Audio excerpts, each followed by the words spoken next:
Édouard Philippe qui a participé hier avec une dizaine de ses ministres à la première convention des jeunes avec Macron à Nogent-sur-Marne. L'organisation a désigné une nouvelle équipe dirigeante. Les jeunes qui soutiennent le président de la République se structurent au moment où Emmanuel Macron doit faire face à la colère des seniors. Que pensent les jeunes macronistes de la grogne de leurs aînés? Reportage Europe 1, Aurélie Herbemont. Ils sont jeunes et soutiennent Emmanuel Macron.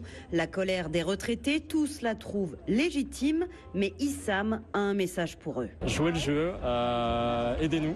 On demande un effort donc à nos retraités. Moi je suis bien passé pour le dire, moi j'ai mon père qui est retraité et lui aussi a impacté, mais il comprend tout à fait que il doit contribuer justement donc, à la relance économique. Contribution justifiée d'après Corentin. Les retraités d'aujourd'hui qui sont aujourd'hui mécontents sont quand même la génération dorée puisqu'ils connaissaient quand même les 30 Glorieuses. Melchior, lui, réclame un peu de patience aux retraités. Certains verront du mieux en fin d'année. Vivement que la taxe d'habitation soit baissée parce que c'est là que les gens pourront faire leurs calculs sur l'année. Mais évidemment, les gens voient au jour le jour, ils voient pas l'année, donc c'est compréhensible. D'ici là, le parti présidentiel compte sur ces jeunes pour faire de la pédagogie auprès de leurs aînés. Nous avons besoin de vous, lance Édouard Philippe, qui ne veut pas jouer le choc des générations. Nous travaillons pour votre génération.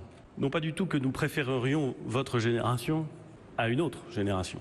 Ce n'est pas le cas, pardon de vous le dire, mais je ne fais pas de tri. Mais nous essayons de réparer le pays pour que vous puissiez le faire avancer. Le faire avancer, quitte à ce que les retraités se sentent un peu oubliés. Aurélie Herbemont du service politique d'Europe 1.